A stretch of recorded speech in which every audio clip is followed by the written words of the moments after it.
ल है आज म दुइटा छोराहरू लिएर घुम्न हिँडेँ हेर्नु है।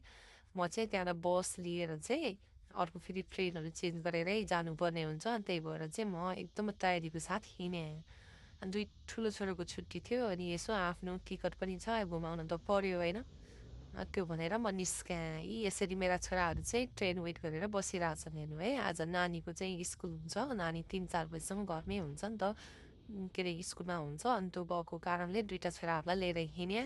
तर पनि रिसिभ गर्नलाई मेरो बुढाको चाहिँ आज छुट्टी भएको कारणले दुइटा छोरालाई मात्रै लिएर जाऊँ न त भनेर हिँड्ने हेर्नु। हामीले चाहिँ हाफ बानाफट चाहिँ अर्को ट्रेन लिनुपर्ने हुन्छ। अनि अब हामी त्यहाँबाट ट्रेन चेन्ज गर्न लाग्दैछौँ होइन त छोरा।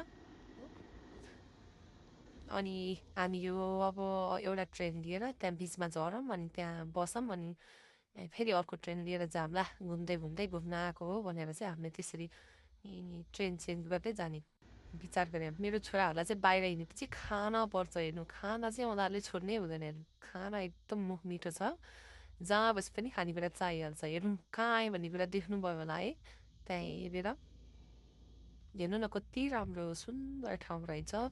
अनि हामी चाहिँ त्यहाँ बसेर फोटो भिडियो खिच्यौँ, कति राम्रो छ त नि हेर्नु न।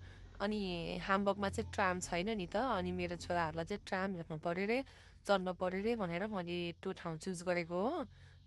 कहाँ हो भन्ने कुरा त तपाईँले लास्टमा पत्ता लगाइहाल्नुहुन्छ। जानेहरूलाई त थाहा भइहाल्छ, नजानेहरूलाई पनि म त्यहाँ लेखिदिन्छु। अनि मेरो छोराको चाहिँ बर्थडे आउँदैछ नि त, अनि बर्थडेमा केही किनिदिन्छौ भनिरहेको थियो। अनि ल हेर के मन पर्दो रहेछ भनेर मैले चाहिँ उसको मनपर्ने कुरा थाहा पाएँ आज। अब पछि उसलाई नभनिकन किनिदिनु पर्ला भनेर चाहिँ उसलाई लिएर गएँ हेर्नु है। अनि हामी यसरी नै अलिअलि घुम्यौँ, अनि अलिअलि खानेकुराहरू खायौँ, अनि स्ट्याचुहरू हेर्दै अनि फेरि घर फर्क्यौँ हेर्नु कस्तो राम्रो राम्रो स्ट्याचुहरू रहेछ हौ। अनि छोराहरू घुमे रमाए अनि हामी 5-6 बजे घर फर्क्यौँ हेर्नु।